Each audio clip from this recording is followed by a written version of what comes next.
Hey, good afternoon, everyone. Hopefully you're surviving it's hopefully the last week of heat. Back into the 80s next week, maybe. Got my brothers visiting from Houston on Friday. He almost was going to cancel his trip because he thought it was supposed to be cooler. I says it is, but yeah, we had 105 on Monday. Anyway, we are now into into the next segment, the exam 2. We will take on Monday. So today we'll do a little bit of review. I'll highlight what's there.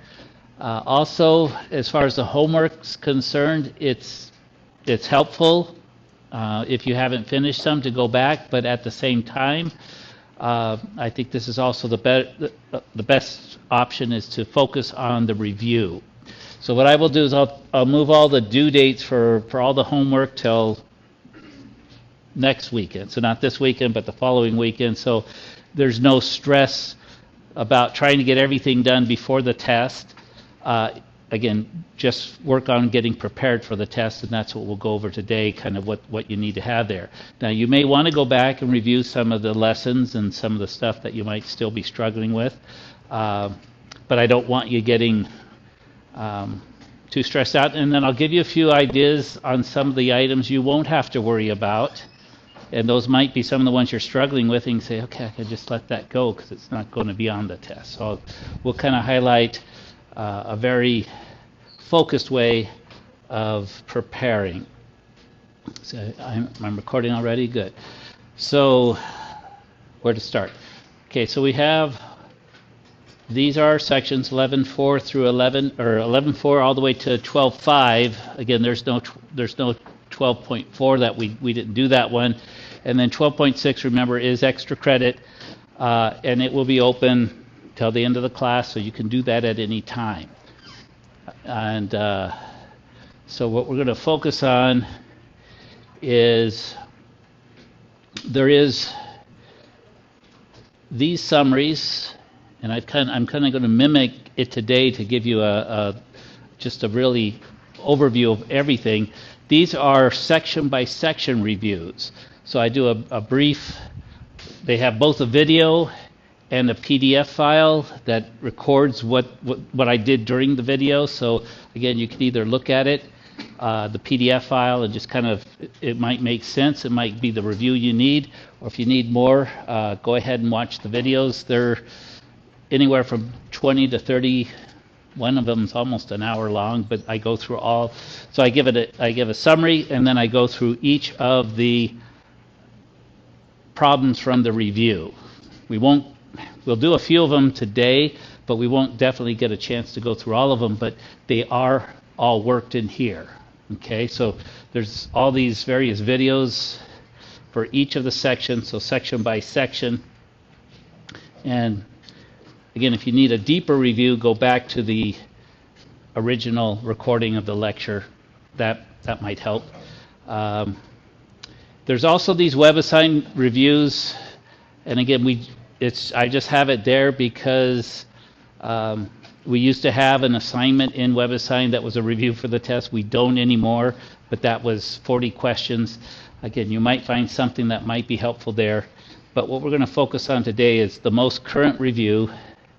And I did go through, so this is the one they revised it over the summer, and I couldn't find more than a couple questions either that the previous ones had and this doesn't have, or that this one had like 2 extra ones and the other one didn't have. But the numbering's a little different, so when you watch the ones with the videos, I provide that PDF because the questions are numbered a little bit differently, but they're the same questions. So if you do this review, that's basically what the videos are going over as well.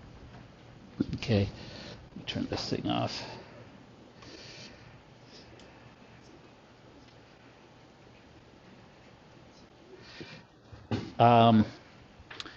There is an answer key to it that provides some written, and then what we're going to do today is go through this slide deck where I I went through each of the lectures and just took like one or two slides that would kind of highlight it so that we can just go over and say these are all the things that we have learned and that are going to be needed for the test.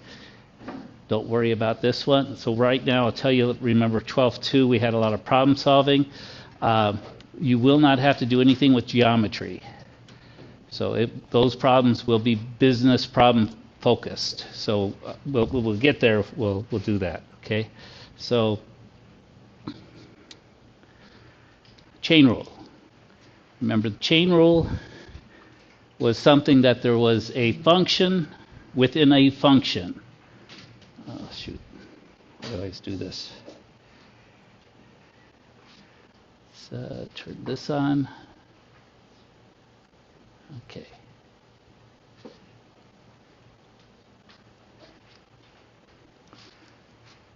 So there is an inside of the function, and then there's sort of this bigger function, the outside of, we could just think it's something cubed.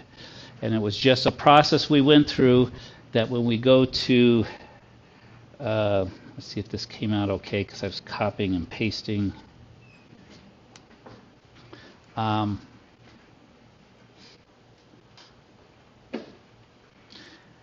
That when we do this, we could think of taking the derivative of the outside function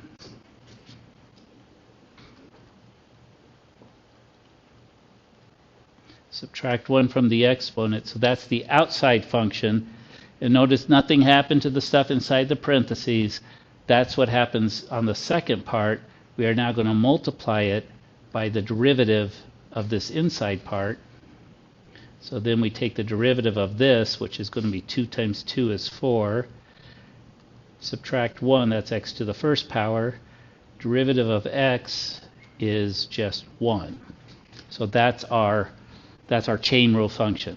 So there's a function inside of a bigger function, and so we do the outside, and then we take the derivative of the inside and multiply them together. And we're going to practice it again when we get to the logarithms and exponentials that we do next. So okay, I have it step by step. So again, this is highlighting. There's a inside function cubed, and so we take that derivative. The 3 came down. Subtract 1 from the exponent. And then we take the derivative of the inside, and so our final answer is this whole thing right here. Okay, so just a chain rule. And remember, sometimes with the chain rule, you will still see some problems with the product rule in there, where two things are being multiplied. So there could be a product rule with a chain rule inside it. So there's, even though we're not directly testing you on just the product rule, it's something that may be in there. It will be in there. Let me put it that way. There will be something with the product rule, and we'll look at a few examples.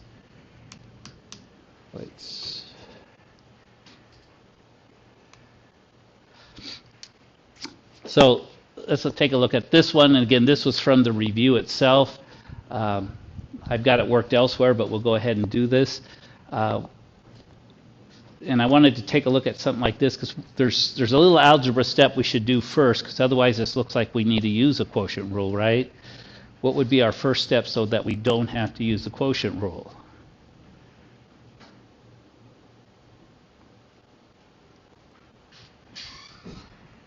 What's the exponent going to be if I move it up? Good. It's going to be -4. And then everything in here. Good. And so when we want to take this derivative, y prime, the -4 comes down front, so -4 times, let's do it this way, times 25, I think that's 100, -100. Nothing happens to the inside part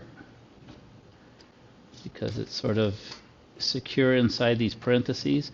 We subtract 1 from the exponent, -4 minus 1, that's going to give us -5.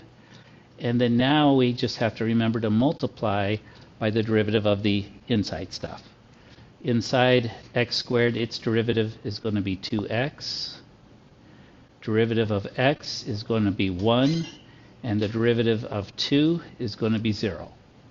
Okay, so questions like that. So sometimes we can use a little algebra to make them a little simpler. So watch for something like that. Also, sometimes when we see this one in the denominator, we're going to talk about logarithms next, and that derivative is 1 over the inside. So sometimes those are the types of things that might be floating in our mind, right? But there's no logarithms here. So just if you see something like this, let's move it up, and then derivative of the outside times derivative of the inside. Doing good so far? Okay, and again, just practice a few of them. Just another sort of advice.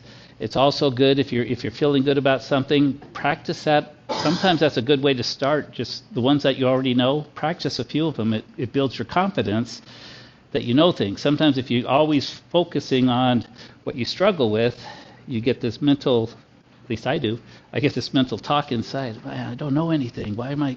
So I go to stuff that I know, then I feel good about myself, and it's easier to learn the others. So, okay, derivatives of logarithms and exponentials. So that was our sort of our next progression, because we needed the chain rule to be able to do these for the most part. Okay, so something like this, we're just going to focus on when we take the derivative, so that the natural logarithm, ln, that is the outside function. And just remember, if you just had the ln of x, that its derivative, so if we take its derivative, is simply 1 over x. And it really is because it is. Now we can spend even I've seen mathematical proofs of this, and they have to kind of do some tricky stuff. It's like 2 pages long to try to prove it mathematically with all this stuff. And then they get there. But again, we looked at it, that's what it is. If we take its derivative, that's what we get. And so the derivative of the outside is simply going to be 1 over everything in the inside.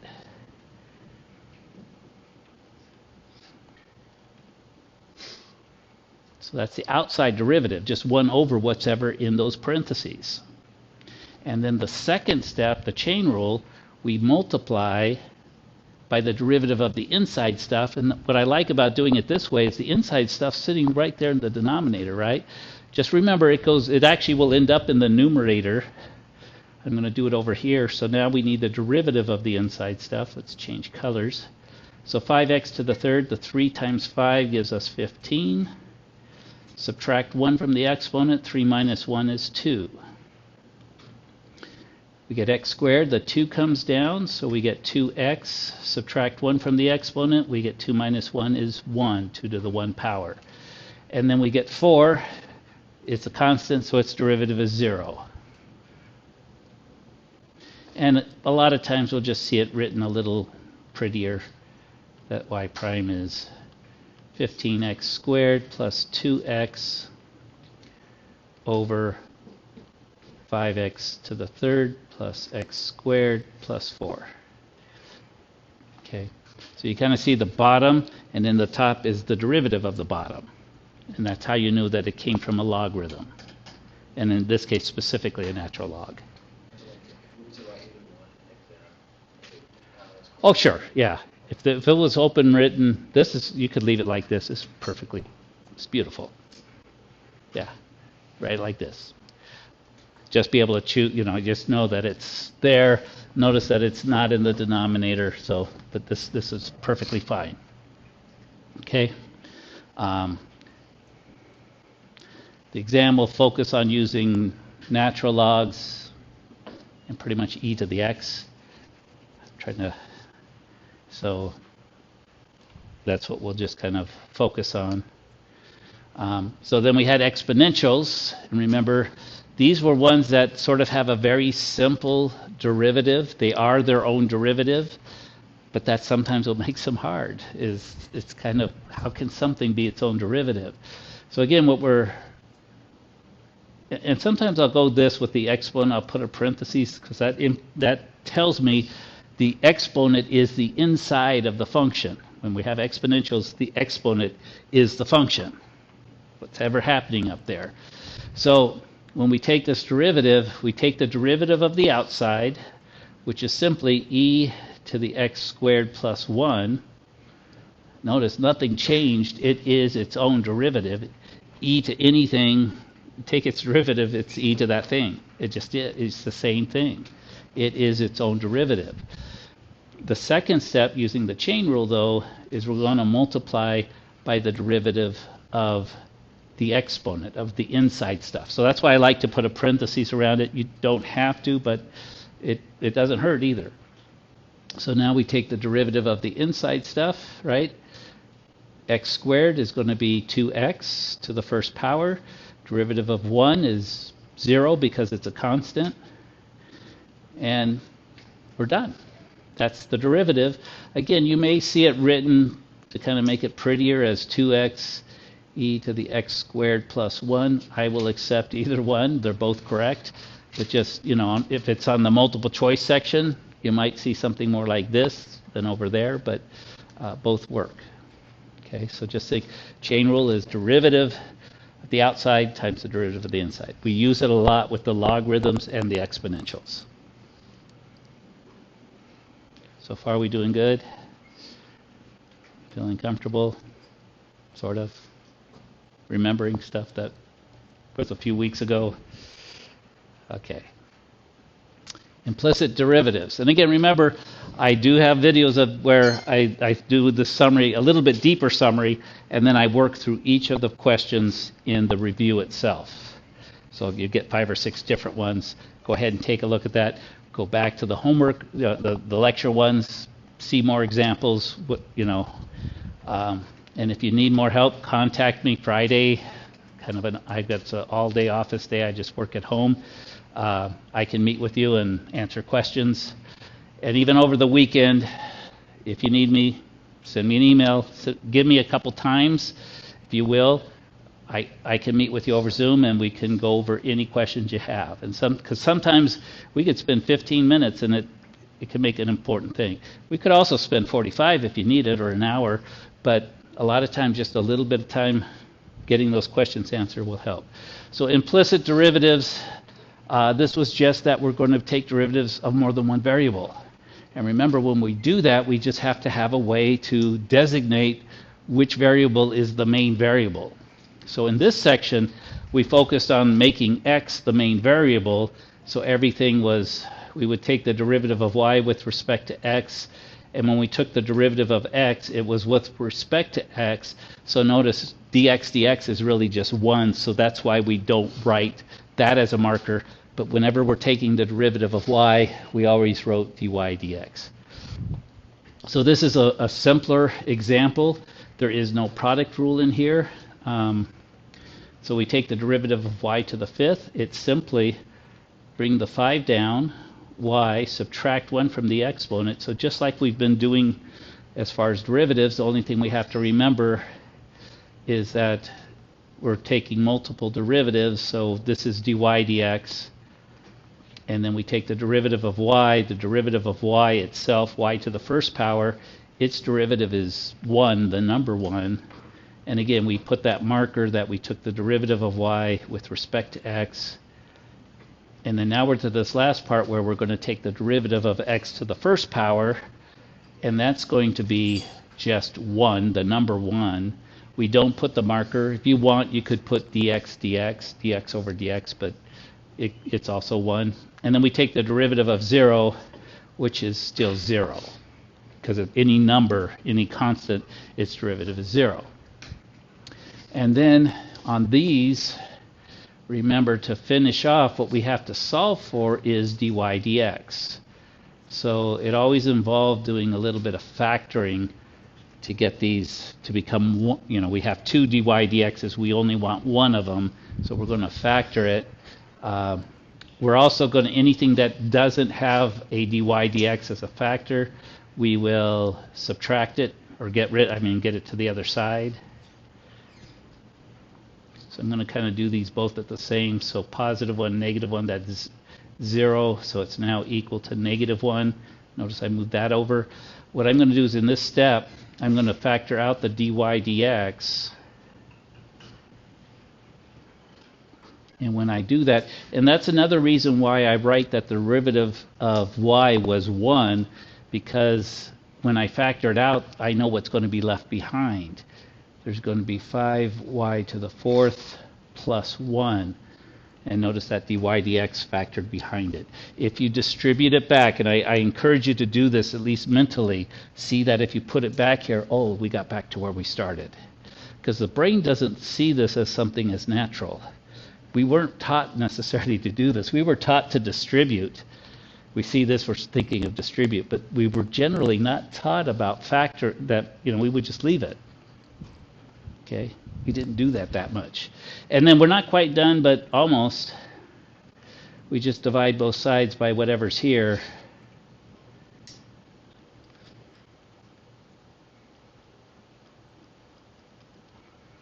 That canceled. And so this is our answer here. Dy dx is -1 over 5y to the fourth plus 1. And again, I've got, I work all the examples if you go to this specific section in the review. So I just want to give you those. So kind of today is a highlight to get a overall picture of what we're going to be doing, what you need to focus on. And then when you need me, there's a lot of recorded videos. And if you still need me beyond that, let's do a Zoom call. You can share your screen. I can share my screen. I've got this little writing. We'll talk back and forth. We'll get you so that you're feeling comfortable and confident.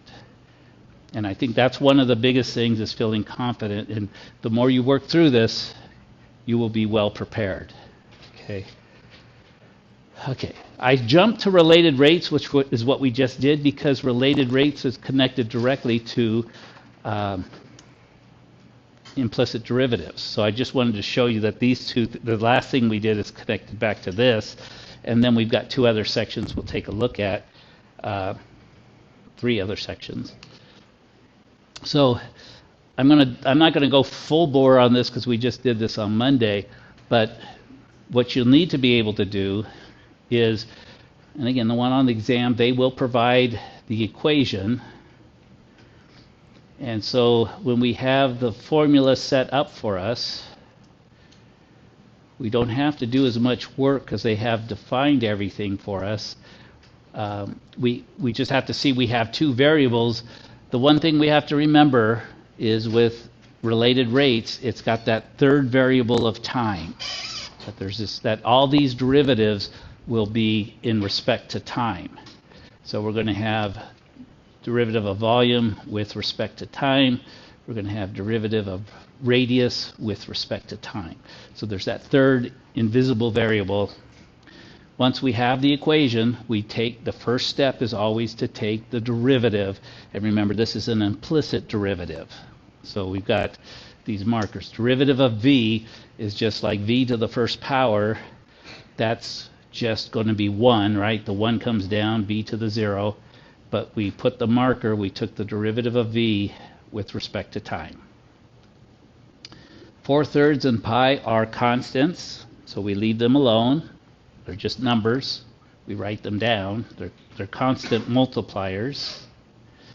R to the third is a variable, so we take its derivative. The 3 comes down. Kind of just switch colors here. I'll put the 3 over here. We subtract 1 from the exponent, so that's 3r to the second power. And then we just remember we took the derivative of r with respect to time. Okay, so that's the derivative. That's the main part. We'll clean it up a little bit, simplifying, right? 3 divided by 3 is 1. And then we've got all these, we've actually got 3 unknowns, right? We've got sort of this dv dt is something that varies. It's a derivative. R is a variable. And dr dt at this point is also a variable. We got 3 variables. And so now we go back, we will, in the question, we will find 2 of the variables, and the third variable we won't find, but it'll be the question. What is it, right? So that's all that, we're always going to be doing this. So blah, blah, blah, blah. Oh, here's a number. What is this? its radius. Is this a derivative? How do we know that's not a derivative? What two words don't we see? We don't see the word rate, right? Radius has reached 3 cent. We also don't see the word per, centimeters per second. We know this is not a derivative. So this is really important because when I was working with some of you, sometimes you had the right ideas, but you were plugging the derivative in for the variable and the variable in for the derivative. So we got to get things in the right place because the r is going to get squared, the derivative's not going to get squared. So we might be very close. We got the right numbers, but if we put them in the wrong place, we get messed up. So this is r. So I can put that in. That's going to be 3 squared. And I keep assuming the balloon is filled with helium. Here we go. I got the word rate. What do I know I have next to the word rate? I have a derivative, right? Rate is a derivative. 15 cubic centimeters per second, I have a derivative. So those are the two things I'm going to say. This is a derivative. Now I've got to figure, is this a derivative of the volume or is it a derivative of the radius? What are some clues that might help us? What's a cubic centimeter used for? Space, right? A radius is a single centimeter. So cubic centimeters is space. That's got to be volume. That's got to be the rate. That's got to be the derivative of volume. That has to be dV dt. So I know to put it on this side. dV dt is 15. And then I've got 4 pi. See, what's dr dt? Calculate how fast the radius is growing. That's fast, speed, that's a derivative. That's the derivative of radius. That's what's left behind. I'm in good shape, right? That's how we do these things. We know, okay, I've got everything else is a number except for one thing, and that's what the question was. Okay. And then I just, 3 squared is 9. 9 times 4 is 36.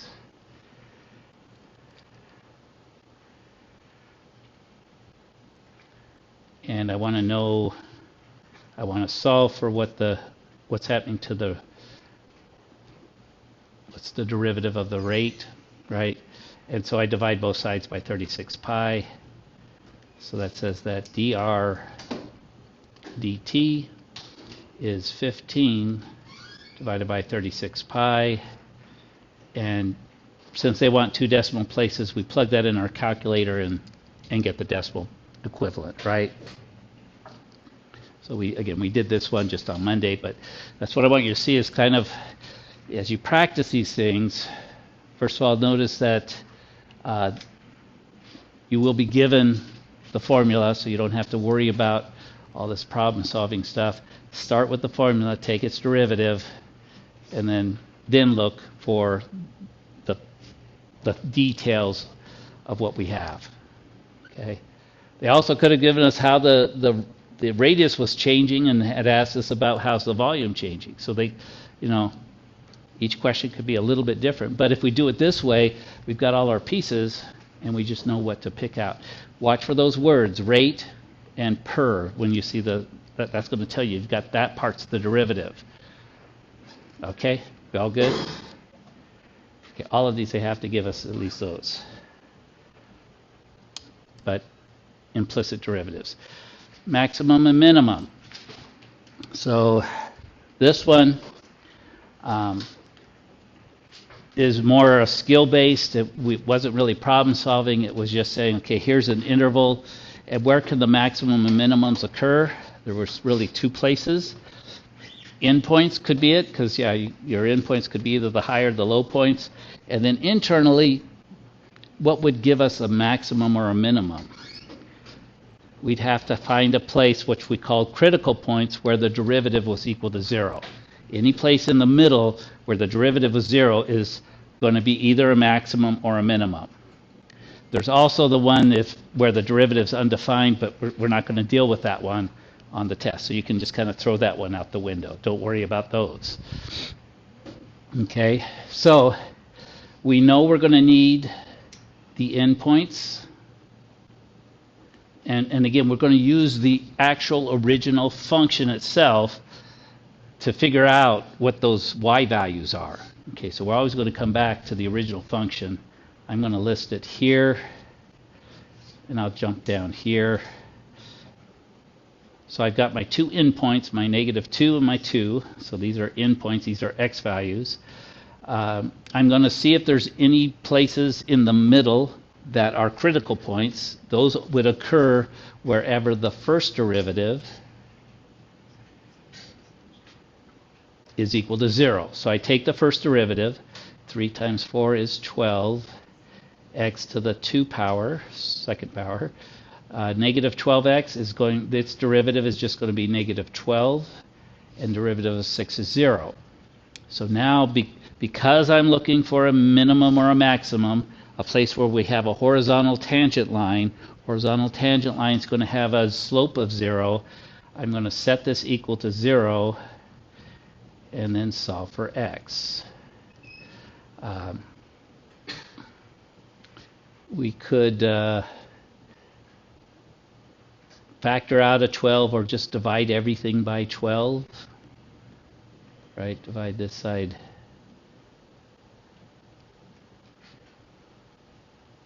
So you'll get 0 equals x squared minus 1. You could add 1 to both sides. 1 equals x squared. And then you could take the square root of both sides. Just remember, when you take the square root of both sides, you're going to get a plus and a minus answer. So this tells us that x equals either -1 or +1. So those are two critical points. We don't know whether the minimums or maximums. Remember, we could also just graph this thing and we would be able to see it. That might be a good idea to do. But then we plug in, and I've just got these listed in order. Again, we could go in our calculator, put this in, and then look up the table. We could write what these y values are. In fact, let's do that real quick, because I want you to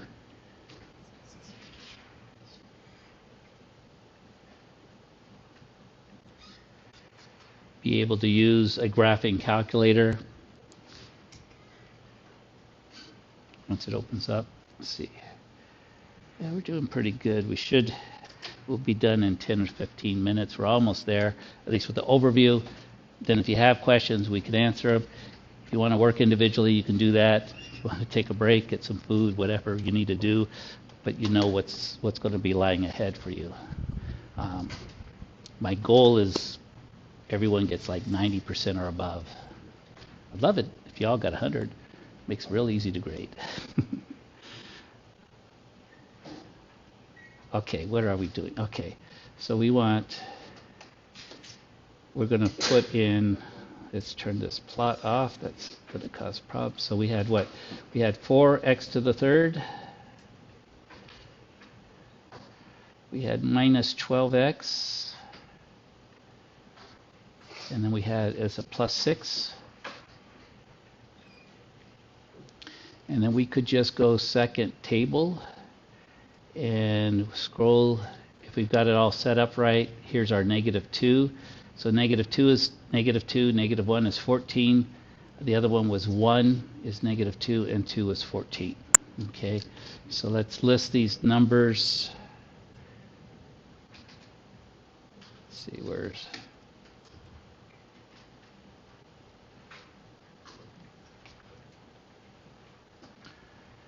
This one was -2. I think this one was 14. This one was -2, and this one was 14. And so we've listed them all. What do you think -2 is? It's a y value. Is it bigger than 14 or smaller than 14? smaller. So these are our minimums. 14 is our maximums.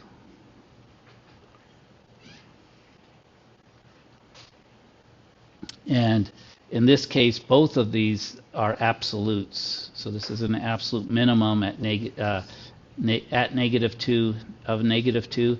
This is an absolute minimum at 1 of negative 2. So notice the values, there's only one minimum, absolute minimum value, but it occurs at two different points.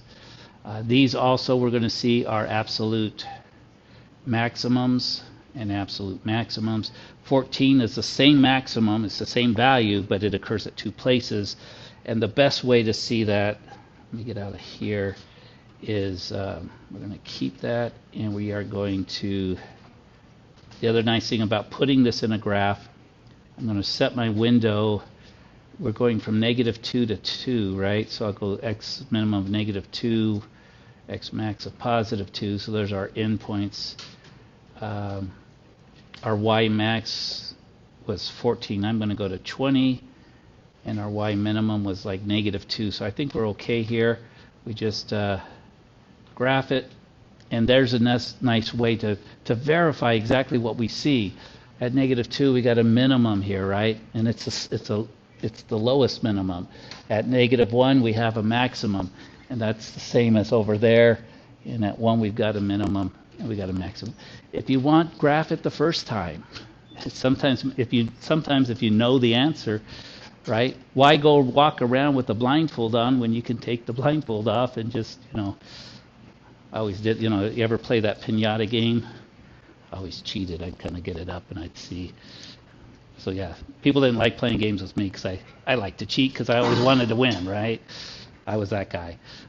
Anyway, you could take the blindfold off, see the picture. Okay, now it's so much easier, right? If we need to do it and especially if it's a multiple choice question, you could have just done this and you'd be able to pick the right answers, right?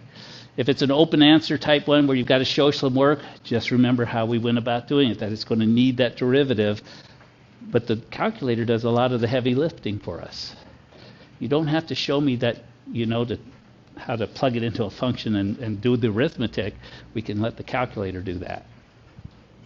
All right? Okay. So, but be able to work problems like that where they want critical value, and just know the vocabulary. What's a critical point? It's a place internally where the derivative is equal to 0. That's a critical point. So we find those. Where are the other possible points? The endpoints. So we got endpoints, we got critical points. That's all we're going to have to worry about for the test.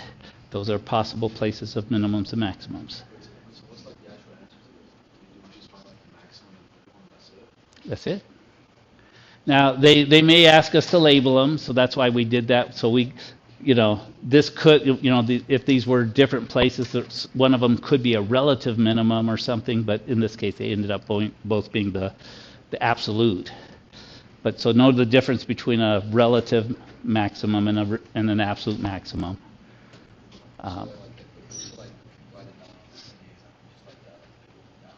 Yeah. Now they may have several, like they did last time, and they might have a table where you put these values or stuff, but that's really it. We found them here. We showed, we did the calculus that it's where the derivative equals 0. And these ones, we didn't have to really do any calculus. We just checked the endpoints. So somehow I showed I could do this with a table, I could whatever, but these internal points, I've got enough evidence here. And even if you get to this point, you graph it, you go, okay, 1 and negative 1, that's enough. Don't have to show all the various steps. Good, good.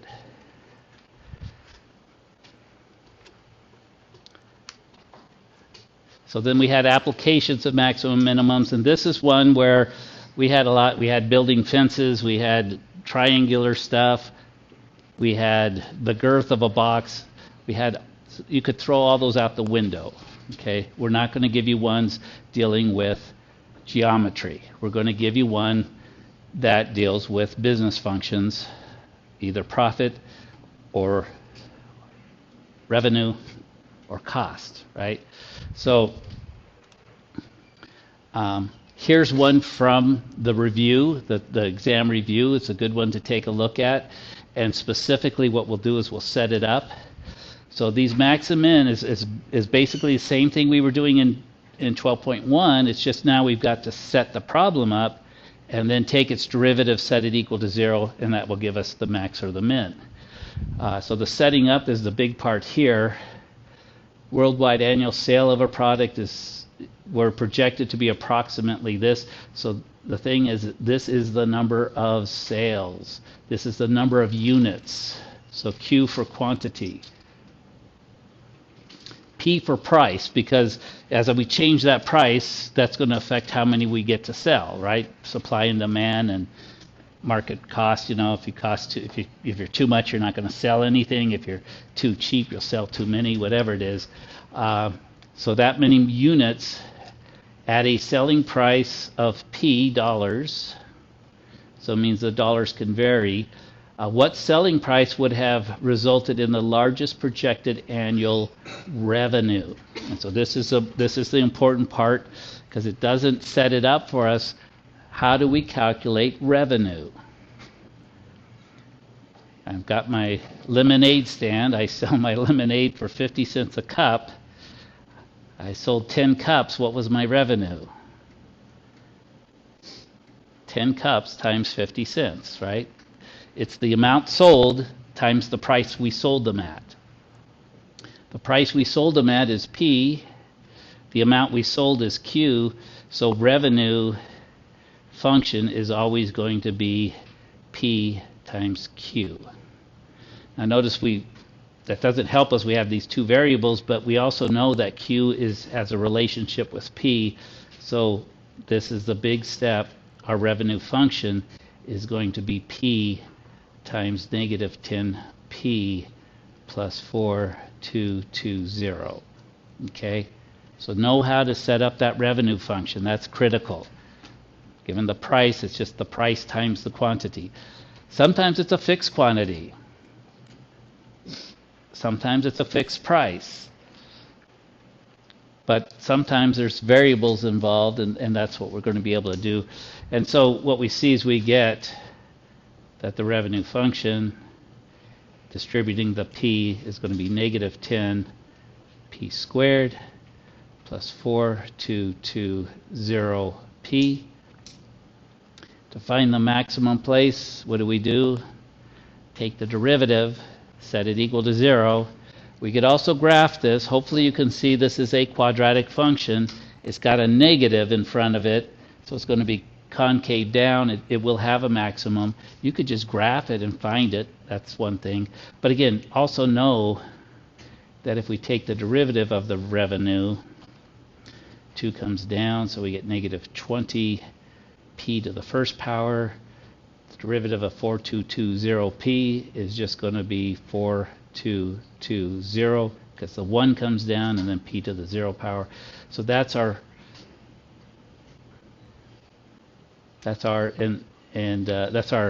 derivative of our revenue. We set it equal to 0 because that's going to give us, we're looking where the tangent line is horizontal. That will give us either a max or a min. In this case, we could look at it, it's going to give us the maximum. Solve this, so we subtract 422 from both sides. So you get negative 20p. And again, you'll see me work through this fully in the videos, and then we divide by negative 20. What I wanted to focus on really is remember this. Because if you can't set up the revenue function, you can't get anything done. Oh, thank you. See, yeah, that's my problem. I get lazy. So this is negative, and then divided by negative 20. So we're going to see the direct answer is that the price, remember P is price, is 4222. Thank you. It ends up being a positive 211. That's the first question. What selling price? So that's $211 we want to sell it for. What would the revenue be?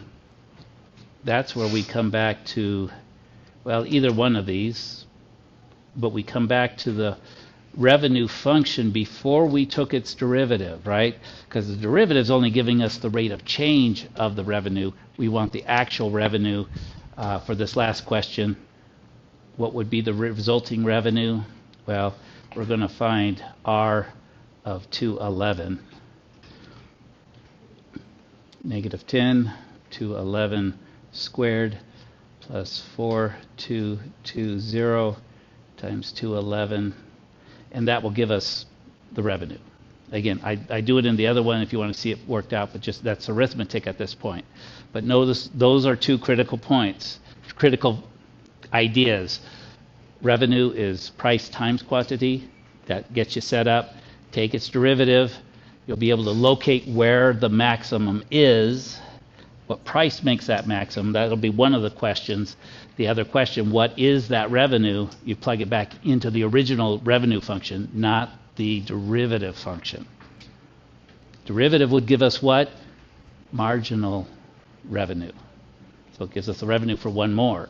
But we want total revenue. Okay, so watch those. But, read through it, do a couple of these. Also, in the homework, we had these. I did this during the lecture. I actually did these exact ones. These are similar, right? They give us a quantity. Revenue is P. This one, the top one, is just like what we did, but it's looking for the revenue with some different numbers. This one's a little different. This one looked at the profit. Okay, but take a look at these from the lecture. Again, I just copied these from the lecture video, so these have been worked out. They're in the homework. There was some very similar ones. Those are good ones to take a look at. Okay, that's the kind of max-min problems you'll be facing because you're business students. Don't have to worry about triangles or rectangles or building fences or rivers. Okay, almost there. This is the last section, and this is our second derivatives that we looked at. Second derivatives give us two concepts. When we're talking specifically, when we're given a function that is a position function, a distance function, where a particle's moving or something's moving, the second derivative is acceleration. Okay, so that's one thing we use it for. The other thing the second derivative gives us, it tells us about the concavity of a graph. So concave up, concave down. We can use it to help find minimums and maximums. Okay, so those are the two concepts.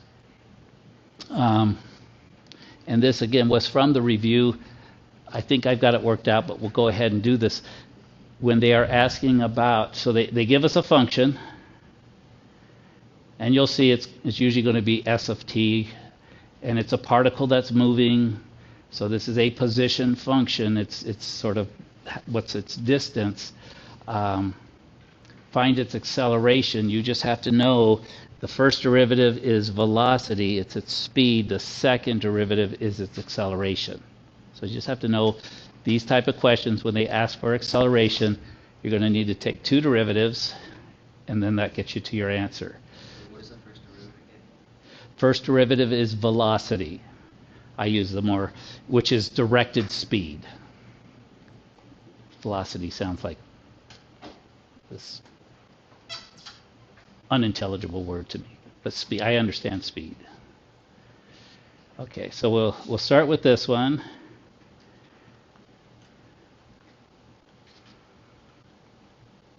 We'll take the first derivative. Derivative of e to the t. Remember, 4 is just a constant multiplier, so that comes along. Derivative of e to the t is e to the t. Again, very simple, but it feels like I should either be doing more or less, or I don't know, but it doesn't always feel comfortable. That's it. The next term, negative 8t squared, the 2 comes down, so I'm going to get negative 16 t to the first power. And then when I take the derivative of 3, that's 0, so that's gone. That's the nice thing, is sometimes by the time we get to the second derivative, a lot of things have disappeared. Sometimes. So this, remember, this is velocity. speed with direction. So then I take the second derivative, and now this is what is going to be acceleration. Derivative of 4e to the t is 4e to the t. Again, it looks like your mind is saying, but it doesn't look like you're doing anything, but that's the derivative, e to the t, its derivative is e to the t. Using the chain rule, again, yeah, that we take the derivative of t as 1, so that comes down. Derivative of negative 16t is just going to be negative 16 t to the 0 power. So that is our velocity function. Okay. Sometimes that's what they want. They'll say find the derivative, find the velocity, or the, no, sorry, I said that wrong. That's our acceleration. That's our acceleration. Sometimes they'll say find the acceleration function in respect to t. So that's done. This one wanted it at a specific time. It wants it when t equals the natural log of 6. So we're going to take the second derivative. We're going to plug in the natural log of 6 for t, and what we get is 4e to the natural log of 6 minus 16. Does anyone know what e to the natural log of 6 is? E and natural log are inverse functions, so they undo each other. Plug it in your calculator, you'll see e to the natural log of 6 is just 6. Okay, and actually if you wanted to, you just plug it in your calculator, it will give you the right answer. Okay, 4 times 6 is 24. You don't have to show all this work, right, because this is just arithmetic. 24 minus 16 is 8. So that would be the final answer for this one. Okay, but just so there'll be a question about acceleration. It's a second derivative.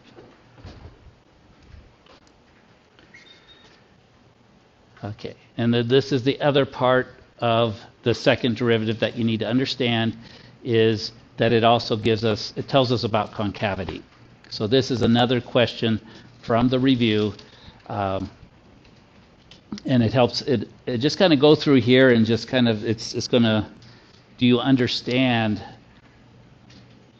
when you see a graph, what does the second derivative and stuff mean? So we've got the graph of this function f of x.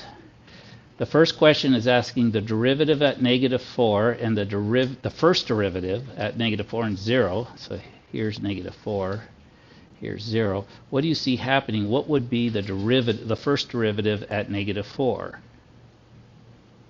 Slope of the tangent line here is going to be horizontal. Slope of the tangent line here is going to be horizontal. So the derivative, the first derivative will be 0. Okay, so that's sort of from min and max. That's not, we're not talking about the second derivative, but be able to tie that in. First derivative is always going to be 0 wherever we have a min or a max. Now it asks about the second derivative. Is the second derivative at negative 4? So again, that's its location. Is it positive or negative? How do we know whether it's positive or negative?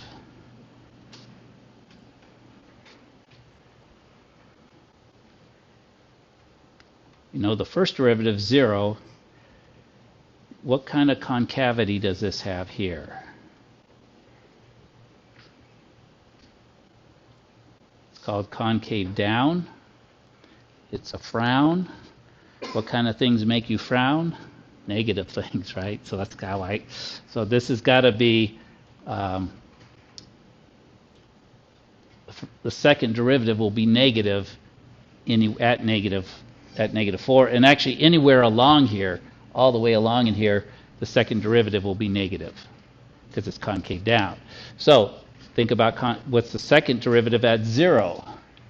This is concave up. So it makes you smile. What makes you smile? Positive things happening to you.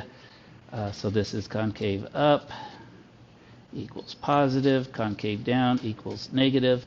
So you got to remember those things. So this one's going to be positive. This one's going to be negative. Okay. if f has a point of inflection at x equals -2, it would be about here, then the second derivative at -2, now what do you remember about inflection points? Think about this. Second derivative is negative here, positive here. How can something change from being negative to positive? What does it have to pass through? Have to pass through 0. That's where positives change to negatives and so forth. So inflection points have a second derivative equal to 0. Okay, and that's where the concavity changes, right? Because we know on this side it's concave down, it's always negative here.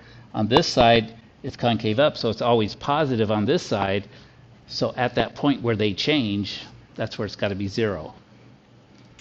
And they would get closer to 0 from both sides, but we don't have to talk about that. Okay, but just that's what you need to know. Inflection point will have a second derivative equal to 0. Okay, f is concave up or down on the interval from -infinity to 2. So from here to here, we've already kind of mentioned that, yeah, that's concave down. And then it's going to be concave up from -2 to positive infinity. That's where it's going to be concave up. So just kind of be able to, work with that vocabulary. Nothing overly complicated than that, but understand what that second derivative gives us. Okay. By looking at the graphs. So, yeah, so take a look at the, what are we going to take a look at? We're going to take a look, we can discard those. So we'll come back here. So 12.6 is not. 12.5 is. 12.5 is. That's related rates. That's what we did on Monday, but 12.6 is not. So yeah, be careful. Some of the older reviews do have 12.6 in the review section, but that's not on the exam. That's why I also give you the most current one. It will say, it gives you the questions for 12.6, but it says it's not. No. Okay, but look over the reviews, work on the homeworks. I'm going to extend the due dates on the homework so that they're not, they're a whole week down. If you still need to work on some, that's fine. But put your focus on preparing for that test, taking the review multiple times, going back through the homework as much as you can. The more you do it, the more second nature it'll be, the greater confidence you'll feel, and the better you'll do.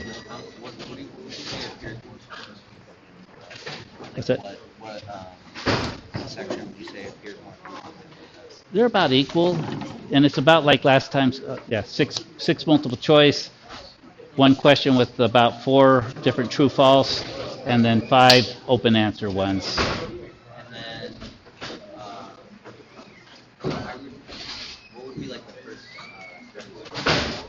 side of the review? What would be the first what? Like study source. Well, I would go with the review, and then maybe what we've just gone through today, and then these summaries. These will, kind of focus on whatever section you had the either most trouble with. But those summaries by section, I think, will be real helpful.